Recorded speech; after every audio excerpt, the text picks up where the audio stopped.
Would that be a problem? Is it a problem for you to ask? Can I stay at your place? Yeah. Thanks.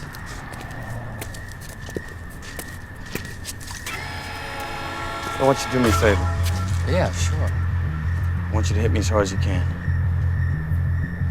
What? I want you to hit me as hard as you can.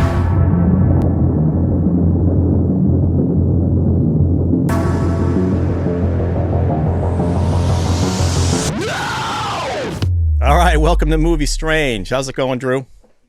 It's going good. How are you doing? It's good. It's good. Now, I don't know if you remember, but this was a Ralph's request from last week. Yes, I do remember that. It's a little Rosh Hashanah miracle for everyone. Rosh Hashanah miracle. Well, happy Rosh Hashanah. Thank you. And it's Fight Club, which I wanted to bring for a specific reason. But before we do that, I won't lie. I am very excited to find out what that specific reason is. I think I hinted to you your rationale. I hinted to you last week, and we can do it again. But to add to the fun, we've invited a couple of our mother podcasters from the other show to join us. And like a pod club. Hello, it's John and Chris from Yippee-Ki-Yay Mother Podcast. Hey, guys. Now that is Hello. an opening. Yeah. Damn. Hey, how you guys doing tonight? We try. Damn. How's it going? Good, good. Thanks for inviting me. You're welcome. Going well. Glad to be here. All right. Sometimes on this show, we like to bring up people who have passed away from the cult community.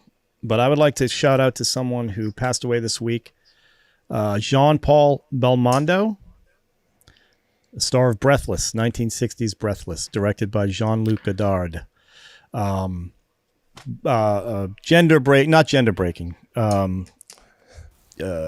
Just a genre breaking. Thank you. Groundbreaking film. Came out in 1960.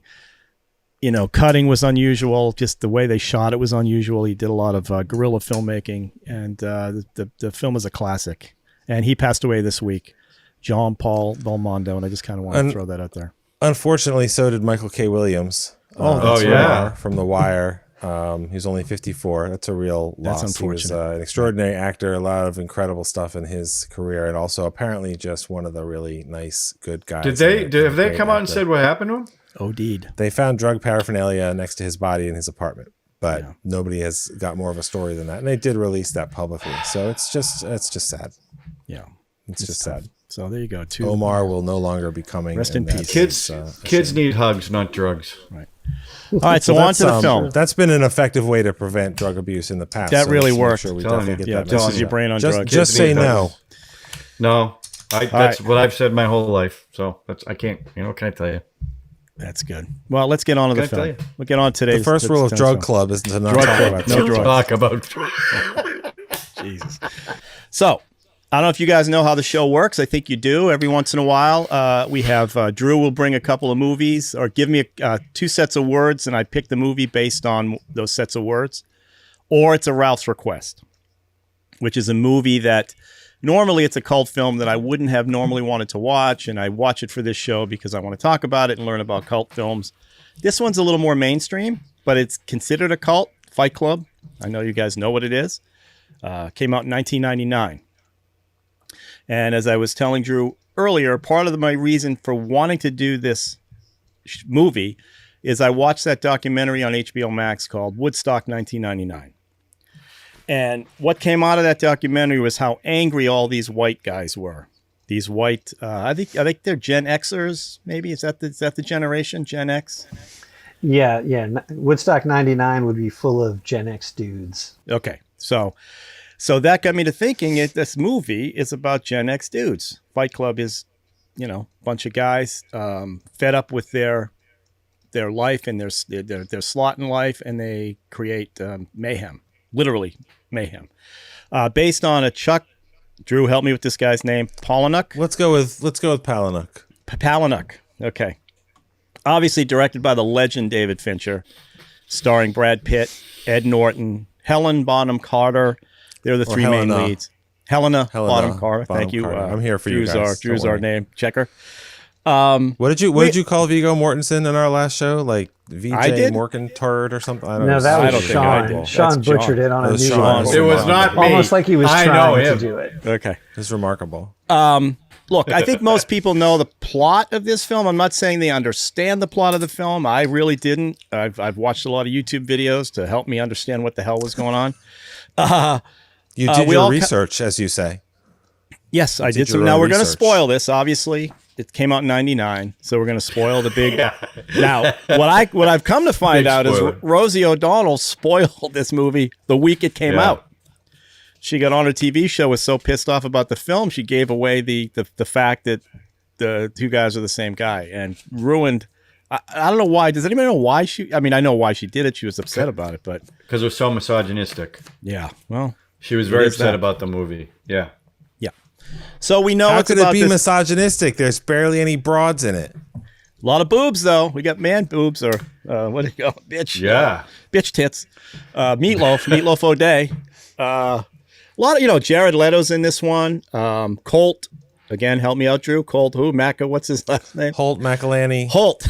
Sorry, not Colt. Holt, who went on to star in David Fincher's Mindhunter on Netflix, and he's done a lot of many other other excellent things, and bad things like Wrath of Man, but they weren't bad because of him. Yeah, Wrath of Man. He's also in Alien 3, yes, which I've been obsessing because by the way, I listen to a new podcast called Eye of the Duck, which is about it's a podcasters that pick a scene from a film and they relate to, they talk about the film based on that one scene, and they're doing a whole xenomorph summer, and I just get obsessed. So Alien 3 is something I watched too, and saw Holt in there, and that's David Fincher's first Hollywood film that they ruined. I watched the assembly cut, which is pretty cool. Anyway, but back to this film.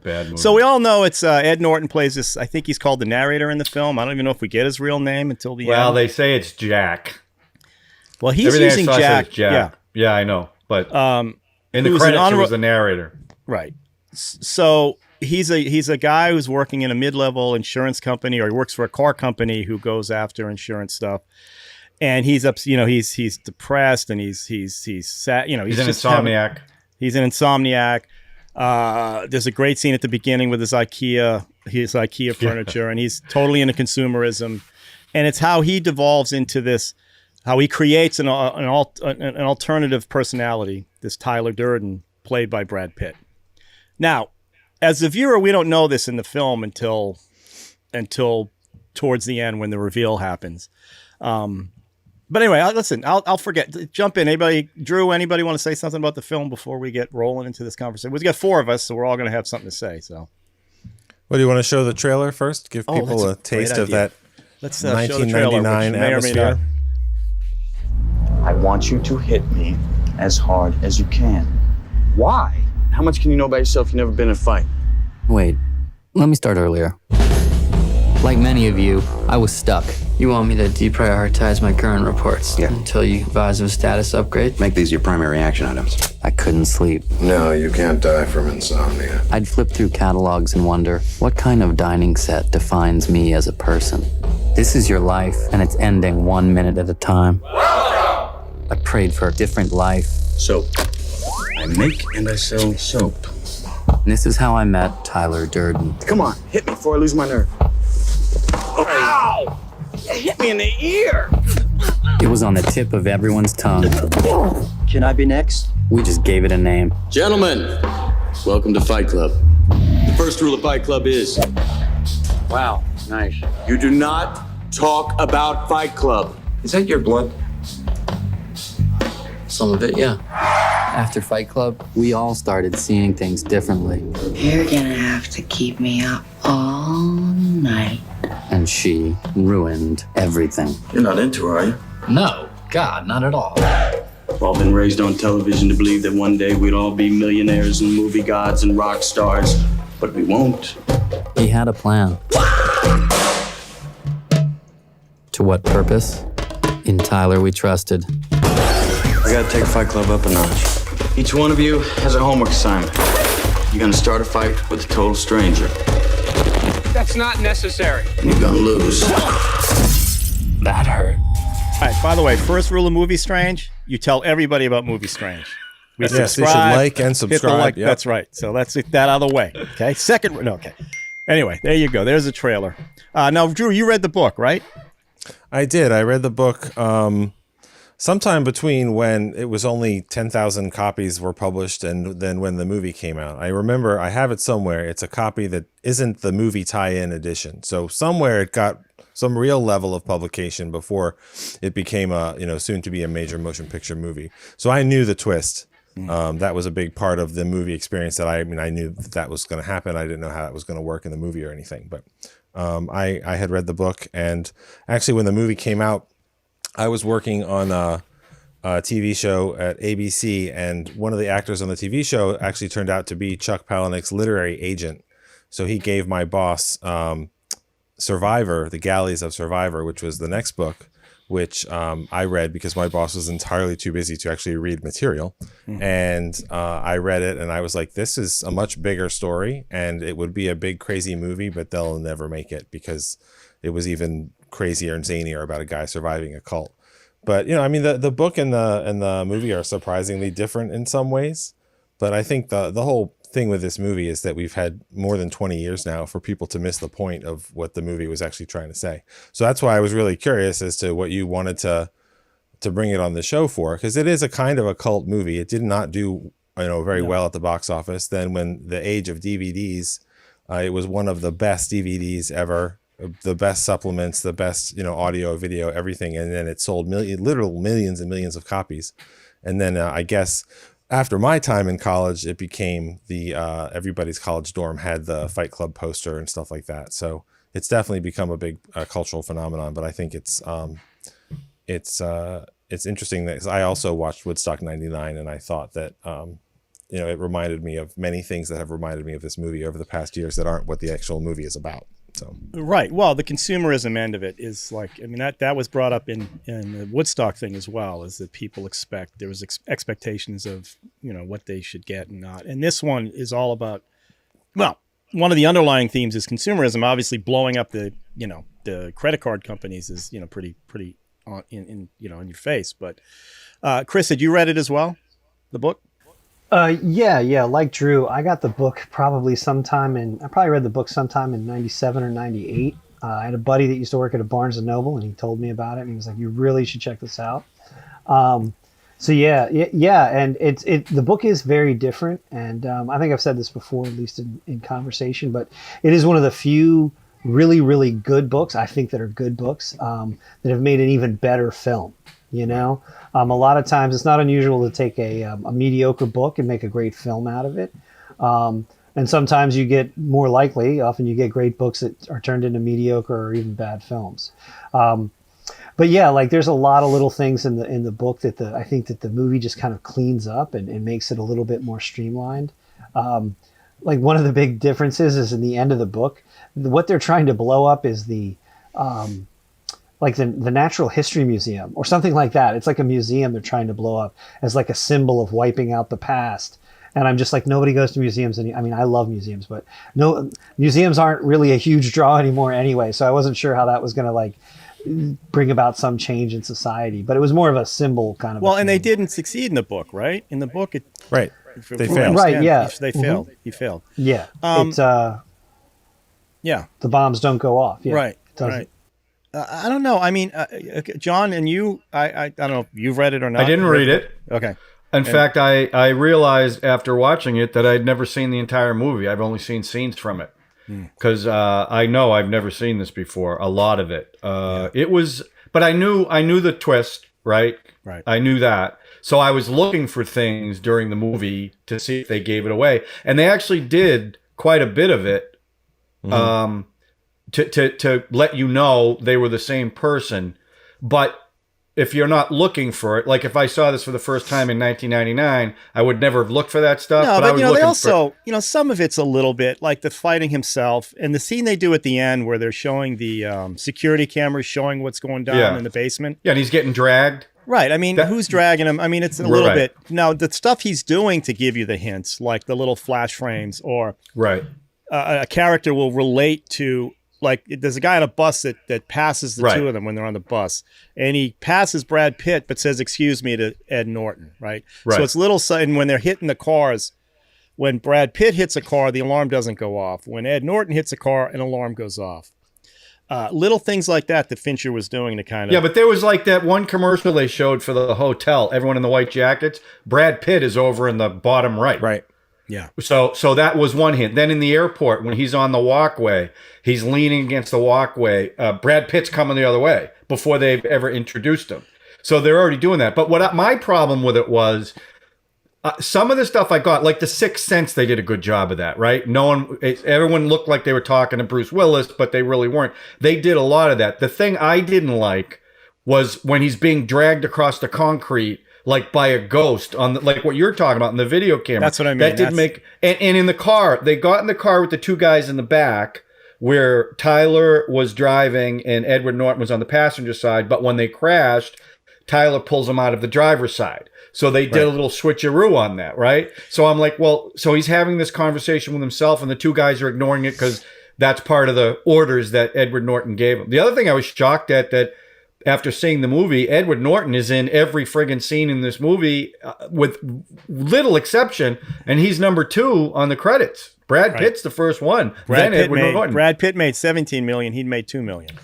And this was Edward Norton's movie. Right. I mean, Yeah. Edward Norton was incredible that in this movie. aside, all that aside, and I guess in every scene, Fincher put a Starbucks cup in there. You know, Yeah. he's saying, whatever he's Again, saying about consumerism. Consumerism. That was what, yeah. And I just felt like this, given what happened in 2008, given what's happening now, given 1999, that Woodstock, how this stuff is all bubbling up all the time. And the idea that people are feeling downtrodden. And that my favorite line in the scene, I know you guys were talking about some favorite lines before we went on, but I love the idea that we're the waiters. Look, the people you are after are the people you depend on. We cook your meals. We haul your trash. We connect your calls. We drive your ambulances. We guard you while you sleep. You better watch out, because if we turn on you, everything's going to break down. And essentially, I think that's what happened. You know, the whole thing about the waiters, is this clean food that I just ordered when Ed Norton orders in the diner? Holy cow. And everybody's winking at him. I mean, it's just, I just like the message, but go ahead. One of you talk about the kind of the lines that kind of sum up. I find it's a touch ironic when he says it, but it's in the trailer there when he's like, we've all been raised on advertising. We've all been raised on television to believe that one day we'd all be millionaires and movie gods and rock stars, but we won't.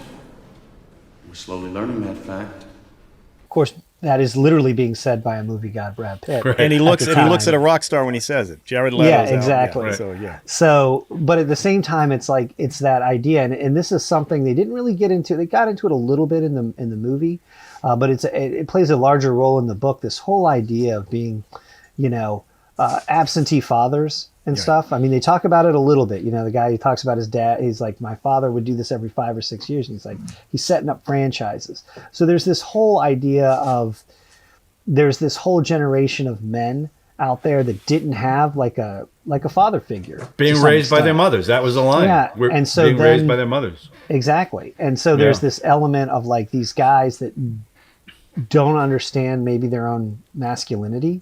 They don't have for lack of a better term, a model for that masculinity and how to behave.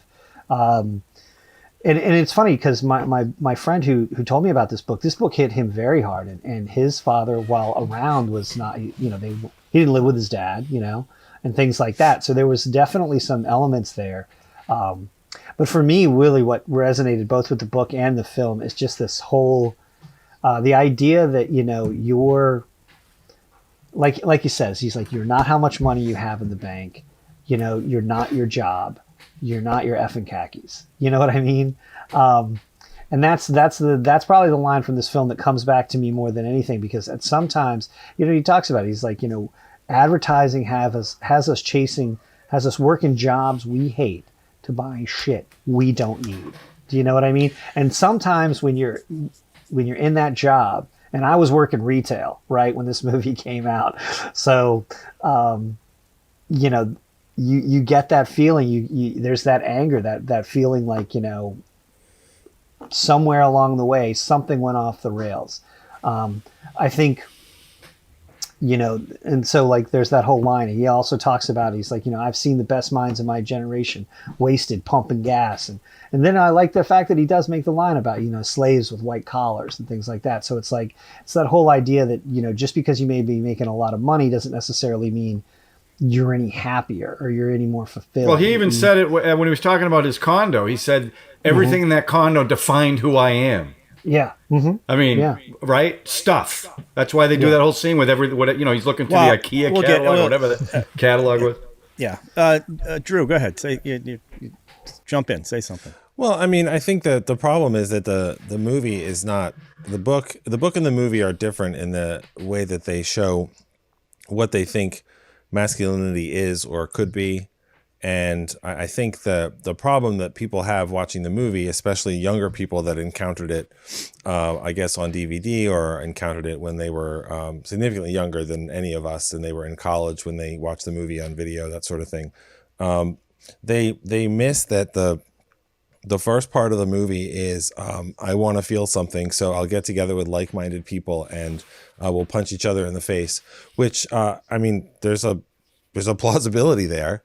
But then they become in the movie they become terrorists, and they become slaves to cult leader Brad Pitt, who's dehumanizing them and taking them apart and rebuilding them as Project Mayhem to be terrorists, to do what is essentially just more stupid, destructive shit. And the people who love the movie but I don't think they really understand it. They just look at the first part of the movie and they go, Brad Pitt's character, he does whatever he wants. And Brad Pitt's character gets to wear what he wants. And looks, he has sex with a lady and all that kind of stuff. And it's like you're missing the point. I mean, that was one of the problems, like what John mentioned about the video evidence of him dragging himself. If you told me, just as a person in my life, if you said, I was having a rough day and I went to the store to pick up something, and in the parking lot there were these two guys and they were hitting each other, but it wasn't like nobody was getting mugged. They were fighting each other, and I went over to them and I said, "What are you doing?" And they said, "Well, we're having a fight. We're boxing. We're having a fight. Do you want to get in on it?" I could say, "Okay, I could see that happening." If you might say, "Yeah," but if you saw somebody punching themselves in the face in the parking lot for 10 minutes, and then you went over there and you're like, "Hey, can I get in on what works in the book with the dual identity thing doesn't really work." Yeah, it's hard. I don't know how in the movie, but one. the whole point is that the dual identity thing is in his head, and that's the whole thing. This is not a criticism across adapting a book to a movie, but it's really hard to take the eternal experience of this guy essentially talking to himself the whole movie. And there's a lot of voiceover, which I'm not normally a big fan of anyway. And some of the voiceover and some of those lines that you're mentioning are straight out of the book or very similar out of the book, lines of dialogue and stuff. But in the book, what's wanting in the narrator's heart is not filled by taking the violence to people who aren't willing to be part of it. And that's the big line that gets crossed. You want to get together and have a group of people that fight. I mean, I've done mixed martial arts training and Brazilian jiu-jitsu and stuff like that, and it's really fun. But none of us are trying to kill each other, and none of us, I don't think, are in any danger of saying, well, you know what? Let's go get people who don't want to be in class and fuck them up. And that's where it becomes this thing that's really not that positive. But I think that the people that watch the movie and don't really get that I don't even want to say it's a satire is the problem. Yeah, but the problem is that they think, well, Brad Pitt is me. I'm entitled to all these things that I don't have. So anything goes. And that's not the right message of the book. And I don't really think that's the right message of the movie either. Well, I mean, it's funny because I wonder if Fincher did this. I don't know if it was in the book. Obviously, I didn't read it, but we start off with mindless consumerism, right? That's the whole point, the IKEA thing. It's about mindless consumerism. They and all these guys end up becoming mindless followers to Tyler, what's his name? Durden. Darden. Mr. Tyler Durden. Darden, right? Durden. They all like, even when Bob dies, when Meatloaf gets killed, Bob gets killed, and they're all mimicking that chant they do. His name was Robert Paulson. His name was Robert Paul, and they're all doing. There's one scene where he walks by a kitchen, and these five guys are just mindlessly mimicking that line, and they all became mindless drones like they started. And here's this Right. guy, and you're right. He's looking at Brad Pitt is the personification of what the narrator thinks is a perfect human being, his specimen. Now, in the book, they meet on a nude beach, right? Right. What I saw today. And that's even more homoerotic about he's looking at his body, talking about how great his body is. And he's the personification of what this guy thought was a perfect guy. And all of us do that. We all project ourselves out there the way we think we want to be projected. And it's kind of this movie. Ralph, do you agree? Do you agree that Brad Pitt is the perfect guy? I'm kind of curious. I absolutely agree. I think he is. But You were into that, right? that's aside. He comes off in this movie. He's up as, there. Like, who wouldn't want to be Brad Pitt in this film? Or Brad Pitt. I don't want to be Brad Pitt, but I do think he's very pretty. You don't have to convince me of that. Right. And he came off as charismatic as hell in this film, right? Anyway, so I just like the way Fincher flipped. Was the book like that too? Did the book kind of just go, okay, it was mindless to mindless, or how did the book handle that? I think with the book, and it has been many years since I sat down and read it all the way through. I read a few of his books, but that one was the best. But one of the things they keep talking about in the book is that they get to a point where, and it's one of those things where I didn't catch on to it. I don't try to figure things out when I'm reading a book or watching a movie. I like to be hit with a surprise. And they talk about how they start looking more and more alike because their eyes are so punched out. And their faces, like he's talking about how his face has been beaten up so badly so many times, it's kind of forgetting where to go back to. And how they have this kind of, they almost look alike. And, there's a lot of little hints that are going on. But once again, I just kind of read it and let it wash over me. But one of the things that, and Drew mentioned, is one of the things that also gets me is that when people look at this movie, they don't even go back farther. Like the first 20 minutes of the film, there's no Tyler Durden at all. Right. It's about a guy who's so lonely and broken, and so, But for he's lack going. of a He's better going term, to. He's going to support groups, right? Pretending that he's dying, and just so he can feel some kind of emotion, so he can sleep. So he can sleep. Well, it's not even a feel emotion; it's feel a connection. That's really what it is. He's alone with this world of stuff that doesn't make him feel any better, even when he buys it. So. Right. Can I ask you, in the book, was it a bigger surprise that they were the same person than compared to the movie? Because I'm trying to, because visually they couldn't do it visually, right? So on the page, did it come across? I mean, did you figure out that they were the same person about the same time you could figure it out in the movie? Yeah, I think at some point I remember having to be like one of those things where you get to the end of the chapter and you're like, wait a minute. And I had to like flip back and almost reread the whole chapter because I was did I just read what I thought I read? It kind of comes to that point where he realizes that, he's just been talking to himself. I don't remember it broken down quite as succinctly as it is in the film where, in the film, the Tyler Durden character's like, I'm everything you want to be. I look like you want to look. I'm smart. I'm capable. All of this kind of stuff. And I don't remember it being broken down quite so obviously. Well, they had the exact same briefcase on the plane. That was the first clue right there. Yeah. And there's that scene you mentioned. It's like he's going down the escalator and what do you call it? Durden's coming up, and he even says, he's talking about losing an hour, gaining an hour. He's like, is it possible to wake up in another city and wake up as someone else? And there's Tyler. It's one of those things where it should, having all the hints are there. They're all there. Helen Bonham obvious. Carter and Brad Pitt and Ed Norton are never in the same room at the same time. Right. And Norton talks about how this was like when I was a 6-year-old. I had to pass messages back and forth from my parents who were getting divorced or whatever. Well, I haven't read the book in a long time, but I seem to remember one of the big clues in the book was that he, the narrator, was people were coming at him remembering things that he was involved in that he didn't remember, like conversations or sex or meetings or anything like that, and it started to really confuse him. And of course, you as the reader, you're like, well, he doesn't sleep at all. And then he starts losing time.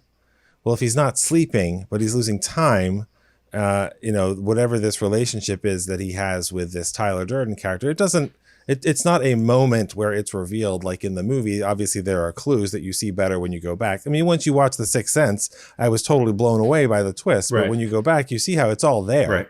I mean, I remember I saw an interview with I think was it Chuck Roven, one of the producers of The Sixth Sense. He basically said we really weren't sure if we were pushing the twist too much, because we literally have a scene where the little kid says, I see dead people. They don't know they're dead. And the camera pushes in on Bruce Willis. Yeah. And so it's not quite as an explosive moment in the movie as it is in the book. But I mean it makes more sense that it would happen in the book, just because, again, the stuff that, like John said about the camera and all that kind of stuff. But I don't know. I mean, I feel like it's also an example of a movie. I mean, David Fincher is one of the greatest directors ever. And he has definitely made movies that I'm like, well, this is a good movie, but it's made so much better than it deserves to be. Like I think Gone Girl is a good film, but it's incredibly well made. I think The Girl with the Dragon Tattoo remake is a perfectly fine film. It's incredibly well made. I mean, sometimes you kind of look at it and you go, is this really as good as some people think it is, just because they're in the hands of a master who isn't like not. Well, did you guys read? He was the fifth choice. He was the fifth choice. Peter Jackson was the one they wanted, and he ended up doing King Kong or one of the Lord of the Rings movies. I can't remember which. So, when you watch Lord of the Rings, when you watch interviews with all of them, they all say this was their favorite movie. Not just, I mean, in their... Well, they worked a lot. Ed Norton and Brad Pitt they wrote it. They helped write it. Yeah, and the improvising in the diner scene. Yeah. One of the diner scenes was all improvised. And I mean, a lot of it comes straight out of the book, but they improvise around that. So. I did a little rabbit hole diving like Ralph always does, and one of the prevailing theories is Marla is also in his head. Because the last scene of the movie, when they're looking out the window, if you see their silhouette, they're almost dressed identically in the shadow. If you look at them, they look almost identical. And the scenes that they bring up are the ones where she walks across the street without worrying about getting hit by the cars, and she never gets hit by the cars, even though she's in heavy traffic. So they're saying that it was all, those two people were all in his head. I mean, that's wrong, but I guess you could see how you could make that argument. I mean, you could. I mean, now that I look back, one imaginary person in their head is enough, I think, for the movie. And that was I never got any women in the movie at all. Then there's when he went to the bulletin board with all the encounter groups, there was one in the bottom left corner for schizophrenia. So they're throwing. I mean, they're giving you hints throughout the whole movie about it. And his appearance was great. You guys talk about his appearance. You see that first scene in the trailer. He's got the comb over. He's got the shirt with the tie. He looks mousy. And then as the movie progresses, he looks a little bigger. He's not using the tie anymore. His hair, and Brad Pitt also changes too. So I thought that was really, and that scene, my favorite scene in the entire movie is when he beats himself up in front of his boss. And the boss is just standing there with no expression on his face, like, what the hell is this guy doing? That was the movie has got a lot of I don't know, it's not a funny movie, but there is some darkly funny stuff in it. Oh no, it's very humorous. I think it's dark humor, but I do think there's funny stuff in it. It's that scene funny. is very funny. Yeah, I mean, his expression is so great. Zach Grenier is a great actor, and he's a guy that you can put in a relatively small role, and you'll remember him for the rest of. Well, I want to say this: your movie going life. I just looked it up, but Jim Carrey did it first in Liar Liar, beating himself up in the bathroom. I'm kicking my own ass. Great scene. But I just want to say that came out in '97. This came out in another 99. Powerful film about the duality of a man interrogating his own worth. Right, exactly. There are better movies in 1999 about feeling lost and wondering what the world really is and what it all means, like The Matrix. But this I thought this movie was okay, but again, it was better made than what I actually liked. And I think that's why it didn't do so well. Fincher movie is a hard one to kind of. Seven was his tough movie. Seven was his breakout. As dark as Seven was. That was his most accessible film, I think, to the mainstream audience for some reason. People love serial killers. He nailed it in that one. But a Fincher film is a tough film to kind of wrap your head around. I mean, you got to kind of buy into his thing. And I have since, even Alien 3 I thought was terrific. And I've bought into his stuff. Look at Chris. Wow. You know what? We Alien 3 haters that here? Movie's terrible. Oh, it's not. I don't hate It's it. Well, see, that's the terrible. problem. The script of Alien 3 starts with Okay, let's kill all the joy that we had from the last movie. That's which I exactly find right. almost that unforgivable. takes stones. I saw that. No, I saw it that didn't in the take theater, stones. and I was like, I was well. I guess I was 16. I or want something, you and I was guys like, to- I before guess you go- that's- let's not- That's a brave decision, but it's not a good decision. Let's Michael not- Bean, satisfying. Michael Bean Oh, made we more know. money Listen, on listen. Alien 3 than he I know. did on Aliens because they Listen. used his photo without permission. I'm sorry He I made brought this more up. money. I don't want to go down this rabbit hole. If you guys Well, you want said to it hear was terrific. I did. Listen to the podcast Eye of the Duck and listen to their Well, that'll Xenomorph make Summer me like it. Yeah, that'll get me to like it. and listen to Well, these two guys. I think there's a lot of really actually good stuff in Alien 3. I think the premise of it, I think the cast is very stacked deep. They make some storytelling choices that have nothing to do with the drama of actually making the movie. Like Brian Brown plays the doctor? No, And, that's Dance. Charles Charles Dance. Yeah, Charles Dance. Oh yeah, right. Charles Dance Yeah, plays yeah. the doctor, and he is a very interesting character, and his relationship yeah. with Sigourney Weaver is very interesting. Yeah. And his death is too early in the movie. Yeah. But there are certain scenes like when the creature comes out of the ceiling in the cafeteria in front of all these people who don't believe it exists and grabs the warden and disappears, and they're all like, what the fuck was it? Like, there's these great moments that then end up later in his career feeling like really good David Fincher moments. But the movie was a total mess and a total Listen, disaster, especially after and it's Aliens, sad. which was such a great movie. I Yeah. mean, Ralph's going to start leaning back in the chair. So let's get back to Fight Club. No, it's fine. I just think you're being a little harsh on Alien 3. But so Fincher Well, here, I goes think on Alien to, 3 I think Alien 3 is significantly better than Benjamin Button. I've never seen Benjamin Button, so I really didn't like that fucking okay. movie. Well, let's not turn this into a Fincher thing, but it is a Fincher. No, I like the things he did where he does that thing where he talks about the cigarette burn in a thing, and he's doing the subliminal where he drops in one frame of pornographic films into Cinderella and all that. I like Fincher's technique. Yeah. And letting us in on the production of a film. I think he's a genius, and he uses that to show that there's two people in this guy's head. He uses it. He's doing flash frames of Tyler Durden and some other subliminal stuff. Even at the very end, during credits, he drops one frame of a dick from a porn thing at the very end. The last thing he does. Fincher's he's a badass, I think. So anyway. Well, you see You the heard stuff he that did. quote that he stuff said did on the- about making a satire. I think it's in that. I can't remember. Sorry, I can't remember the guy's name. He wrote a book called Best Movie Year Ever or something about 1999, which is an excellent case you could make that that's one of the best years ever in movies. But the quote, where they were talking about the seriousness of the movie, because it is a very dark movie and everything. Yes, it is. But Fincher said, "We were making a satire," Fincher said. "We were saying this is as serious about blowing up buildings as The Graduate is about fucking your mom's friend." The problem is that it is still very dark and serious, and people don't understand what the word satire means half the time anyway, but they take what they want out of the movie, as everyone does, but what they take out of it, and especially in this kind of movie, is the opposite of what the message is. I mean, there's nothing wrong with men coming together and learning how to find meaning in their life, and even doing through physical things together and stuff like that. But the fact that you're so wronged by not having the life of a rock star that we should become terrorists, we should blow up buildings. Well, That's again, ridiculous. that gets back to the whole I'm going to go back to the Woodstock '99. I mean, when these guys to destroy everything because you're pissed off. I mean, that looked horrible. What was going on? That they ran out of water. The toilets were all. But the way these guys reacted to just demolish everything. That's real life. That wasn't a movie. That actually happened. People went and destroyed just shit. because you don't have the bathroom facilities or you don't have the bottled water doesn't mean that it's a natural continuum of let's get to raping, because No, that's that's what my happened point. at That's my Woodstock point. 99, and Right. and it's not the movie. I don't think the movie says that's where these people mean to go. But at the end of the day, if you look at the movie as how does a man find meaning in his life? Well, I mean, Ed Norton's character finds meaning in his life by building a violent cult under his control.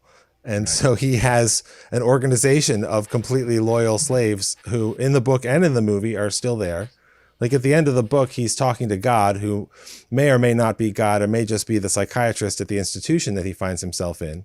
But there are people in the institution that have black eyes and band-aids and keep winking so at they're him, part like of it. orderlies and stuff like that. So it still exists. It doesn't matter if he shoots his face off or not. It doesn't matter if Tyler is quote unquote dead or killed, because he was Tyler the whole time anyway. Right. So I don't know. Yeah, it's a tough film, right? It's a tough one to kind of, I mean, and the thing that came out of this was just like Wall Street, Michael Douglas' character became a hero to people, to stockbrokers who grew up watching Michael Douglas. Greed is good. They modeled themselves after him. And I think people modeled themselves after Tyler Durden and created fight clubs. And I think to this day, they're still doing fight clubs. Well, people are dumb. That's definitely true. People are dumb and they miss the point a lot. And that's disappointing, but yeah. Well, so anybody else want to say anything else? Yeah, I think William Shatner would kick the shit out of Edward Norton. So I think that line's a crock of bullshit. He'd do that thing he does with the... I don't, he would have been all over. Yeah, I mean, just the music alone, I think, would psych Shatner up. That incredible theme from that episode would really get him going, and Ed Norton is probably toast. And honestly, Shatner could probably take Ed Norton and Brad Pitt, because like Brad Pitt's, he's all muscles and everything that Ralph likes, but he's also very sinewy, skinny, he's sinewy and everything. And Shatner is a man. Now, how do you? Okay, now let's talk about the Marla character. Might as well throw a little. How do you? She was great. I know she was great, but was misogyny thrown at her? Did Ed Norton ultimately he falls in love with her?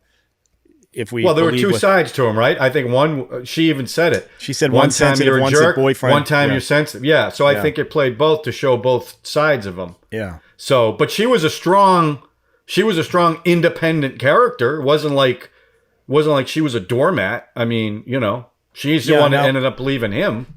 Yeah. They softened her too. In the book, she actually had breast cancer, right?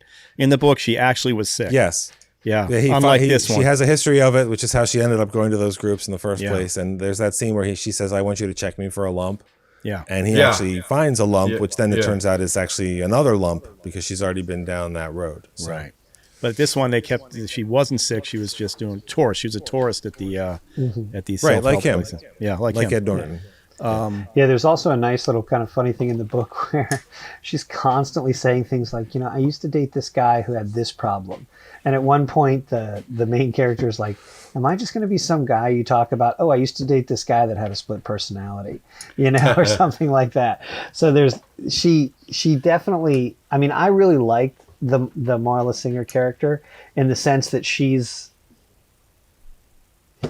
kind of really gives as good as she gets. Do you know what I mean? There's especially when they're talking about the groups, right? She's like, oh, you're just going to try to slip that one in there. You can't have the whole brain, and things like that. that negotiation they do about which ones I know it's not a comedy. It's not a farce, but it's very funny.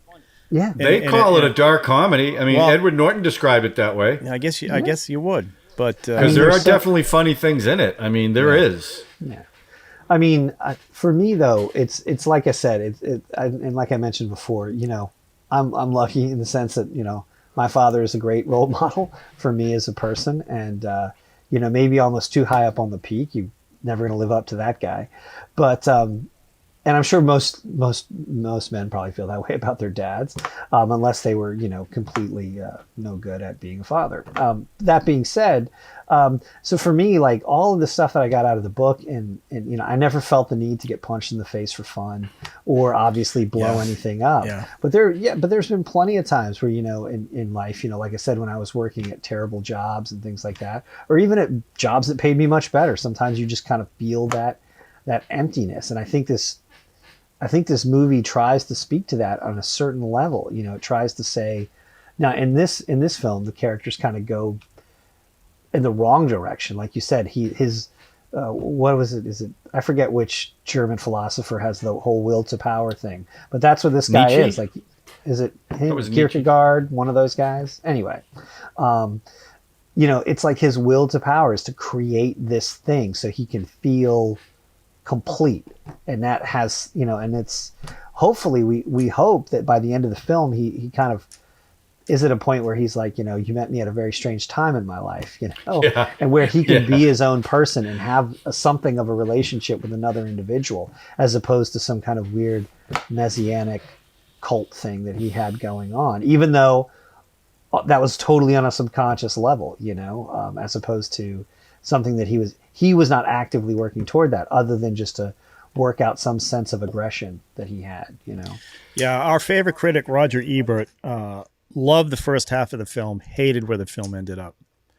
He just felt like he's just going for gratuitous violence and, shocking scenes just for the sake of shocking scenes. But the idea of the consumerism and how you get, you get pushed down in life and how you feel like crap and nothing has any meaning, those messages, he felt like if he could keep that up through the film, would have been a much better film. He actually didn't like it because of what goes on at the end, and just the sheer, jealousy that Ed Norton had for Jared Leto's character, and he ends up beating the crap out of him to the point where the guy could barely see. A lot of that's why line? I can't remember if it's a line in the movie or the book or both. Like he just wanted to break something beautiful or something like that. I think he says that. And I've never felt that urge. Yeah, the idea, like I'm like that scene where he sends the homework out and they have to go beat up somebody, some stranger, get beat up by somebody. Well, they got to start a fight, but lose. Mm-hmm. And the priest ends up in the Fight Club. That's such a great scene where he's spraying water on it. They said that one of the things was saying the cameraman was laughing so much that you can actually see the camera shaking that scene when he skips doing the thing. Yeah, I would never be one of these people that want to fight. So I'd walk away in a heartbeat. I'd run away. I don't want to get in a fight. It's just something I never. But again, contrasting this with that Woodstock thing and seeing the rage that's going on with those guys who are the age of the guys in the film, same year in 1999, was eye-opening for me. And I have that feeling. Did it change your entire relationship with the band Limp Bizkit and your love for their entire I never liked them, but Fred boy, Durst oh boy, as a did they person? not come off too good in that Woodstock, huh? Jesus. Is that guy still around? Fred Durst? Yeah, I have no idea. Yes, he's still making amazing movies like that John Travolta movie where he plays a disabled guy who's a fan. Oh, that's an his athlete that he beats up. Yeah, Fred Durst is a remarkable filmmaker. He's not quite Fincher, but I can't believe is in the same industry. I think you're being sarcastic. Am I losing something here? Yeah, no. Fred Durst now makes movies as well as lives off of his catalog of music. Well, I understand the feeling of being a generation that didn't go to war. I'm probably the generation he's talking about. My dad did. Was in the Air Force, Korean War, I think. Maybe was that too late? Well, he was. No. Yeah, he was. A little bit after that. He was fighting after Vietnam. Bermuda. But still, my generation has done. I mean, I've done nothing. I mean, I could literally sit there and feel like those guys, which is I've done nothing. What have I done that other generations have done? And well, wait a minute. Well, hold on a second. That's. I mean, I think that's part of what the movie is interrogating. That the people who don't get that the movie is interrogating it think that the movie is about. You don't have to do something violent or big to have meaning in your life. And I think that when he says, we didn't have a Great Depression, we didn't have a Great War. I mean, I think this movie's, more than 20 years old already, but this movie's older than the war in Afghanistan. But I think that the problem is that this is a country where people don't do hard things as a community anymore. I can't see the people pulling together. They won't wear masks or get vaccines. And that's a lot simpler than sending your son off to Europe or the Pacific to fight fascism, all that kind of stuff. So there's an aimlessness that the movie portrays, which I think people to this day still relate to. No, I'm not. Listen, but the solution isn't the violence. I mean, look, one of the most important scenes in the whole movie, which again he does to himself, and you see it later him doing it to himself, is Brad Pitt holds Ed Norton's hand down and pours acid or ammonia or whatever on it, and makes him wait. Because suffering, is the way through. And there's a difference between I'm going to suffer. I like to go to mixed martial arts and spar and work hard, and you get your ass beat, and that's how you learn stuff. And you miss lifts in the gym, and that's how you learn stuff, and that's really cool. But everybody wants to be there. Everybody wants to be involved. And so Brad Pitt who doesn't exist, has to force himself as Ed Norton to that realization. That's already more coercive than what you might get out of going to a gym class or to a sparring class or something like that. So I don't know. I feel like the answer isn't we got to find something big to do. We have to decide what we think life is, and that's the end of the book, because I think maybe I'm wrong. And if but it does. Okay, it does. Chris, but the end of the book. Well, but the end of the book, he says that God is like, you're bad, you're good. He goes, we're not bad or good. We just are. And that's okay, because that's just what it is. We just are. That part makes the most sense to me of anything in any of the philosophy of the movie, is that we just are. Our meaning is whatever we give meaning to, because that's the experience that I have had in this world, is that's what I see people doing. Sometimes people give themselves meaning that is destructive and violent and awful, and sometimes it's positive, but it's really up to you to find that meaning. Well, I guess then I'm just not as enlightened as you may be, or whoever, because there are times in my life where I felt like, wow, I haven't done anything compared to. Now, I'm not talking about going to war. I don't want to go to war, Jesus. But I have this thing, like when it snows, I get so proud when I can be in my house and there's no electricity and I'm strong and I'm out getting wood and I'm proving myself that I can handle some kind of craziness.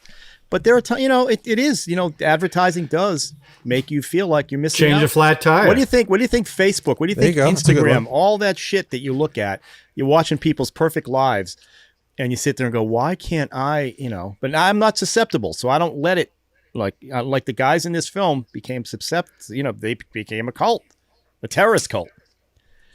Lucky to say I don't do that, but I do understand that feeling of, wow, I'm just not up to what my father did or my mother did or whatever. And it's, it can affect you. Well, I mean, I'm not allowed to chop wood because I put an axe into my toe. I can send you pictures. You can put them on screen if you want. I will say though, the same. But you did make the podcast that night. That's right. The same day that I did that, I went home and I recorded the latest episode of the show that I was making. So you do have to fight through these kinds of challenges as they happen. It's good. That's good. No, we all struggle with what is the point of my life? What have I done? What should I do? What should I not do? The difference is if you let people tell you what to do from the outside, it may not have anything to do with your best interests. Like, you're lost. You want to be more than what you buy. Let's go punch each other in the basement. Yeah, no, I don't go crazy. Now let's go blow up buildings. Right. 100%. Well, all right. Well, that's good. Okay. By the way, I know we're reading very deeply into this, but the author happened to be an insomniac, and a lot of it is about insomnia. Mm-hmm. That's what a lot of the movie is about, and his mental problems from insomnia. Yeah, if you don't sleep, you will have serious mental illness. Absolutely. Because I didn't know that. One of the interesting that's what that movie, The Machinist, is about, is that Christian Bale's character stops sleeping and he starts hallucinating. Well, yeah, in The Machinist, he's guilty because he's gotten away with something, and it literally eats him alive almost. Yeah. And but no, interesting. I read this interesting interview with Chuck the Palahniuk, however the author, Chuck P. The author. Just say the author. Chuck P. Because I like I said, I've read probably 4 of his novels. I read Survivor and then Invisible Monsters, and I think maybe Choke. Choke is the other big one, I guess. Yeah. Yeah, that's the other biggest one of his. And, I haven't seen that movie though. Yeah, me neither. Who's it? Sam Rockwell stars in that one, right? I think so. Yeah. Yeah. Anyway, the point is that he said what happened was that the thing that gave him the inspiration is he was kind of an office drone for this, and he went on a camping trip, and there was this big group of people next to him or whatever, and they were really loud, and he went over there and basically told them to turn their music down and whatever, and they beat him up. Right? They beat him up. He had black eyes and everything. And he said the thing was that really made him think about it was when he went into the office on Monday, he had like a broken nose and black eyes. Nobody said anything to him. That's right. Nobody said anything to him about it. They weren't like, are you okay? What happened? And he was like, it was this idea, or at least this is the story he says, it was this idea that's what germinated the whole idea of Fight Club, this idea that people would,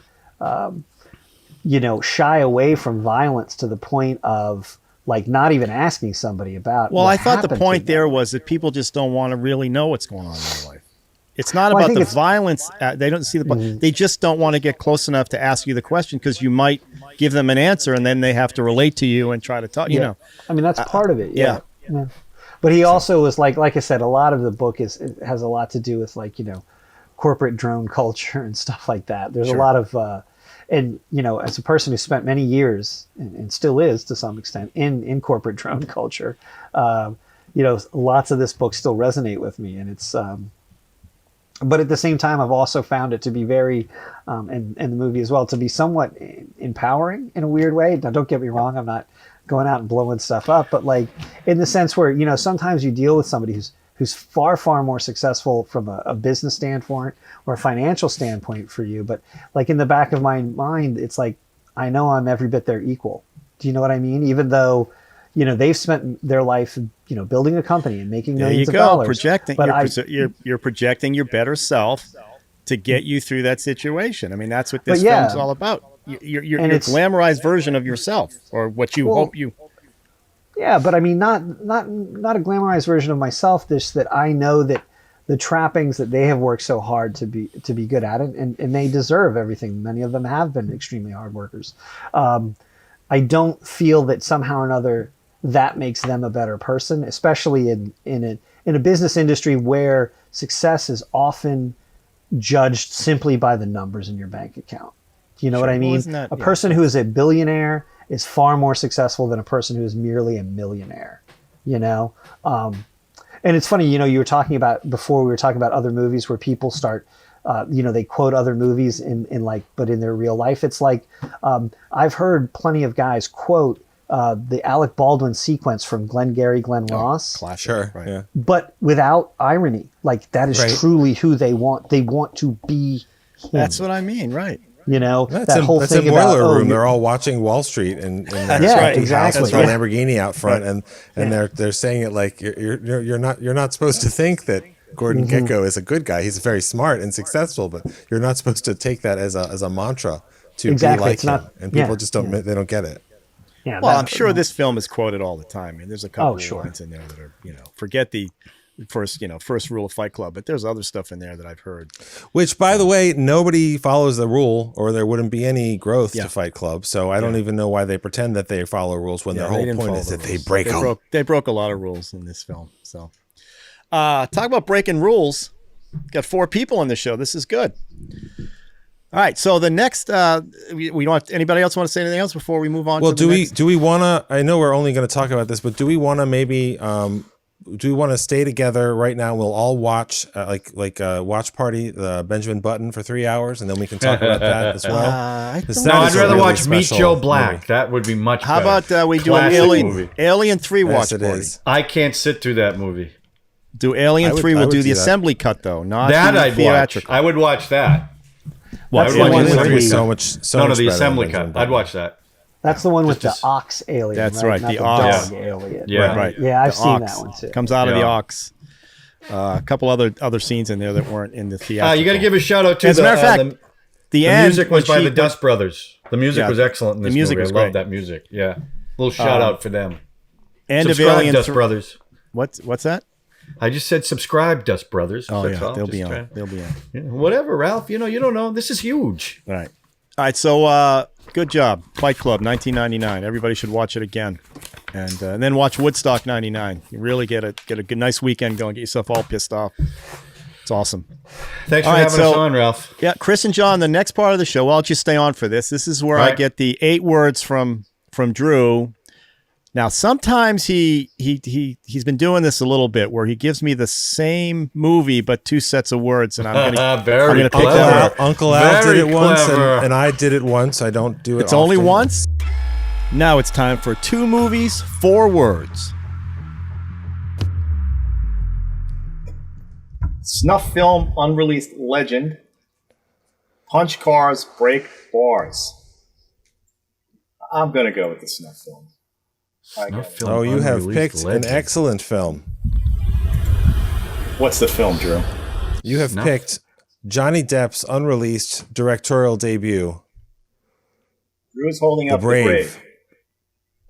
I never heard of it. I can't hear you guys, but I'm assuming you guys can hear everything.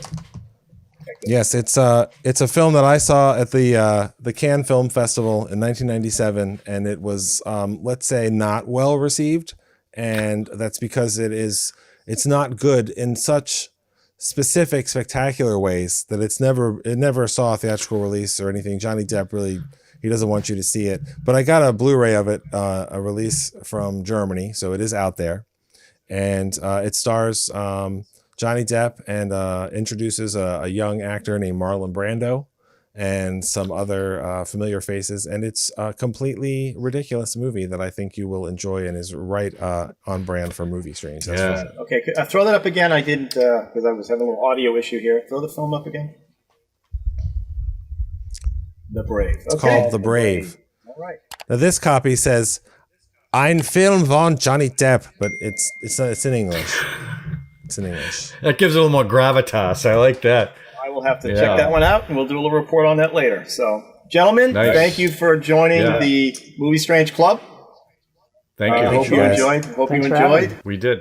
A lot of fun, as always. And we'll see you next time, maybe. Someday. We'll see another one. All right. Yeah, absolutely. All right. Peace out.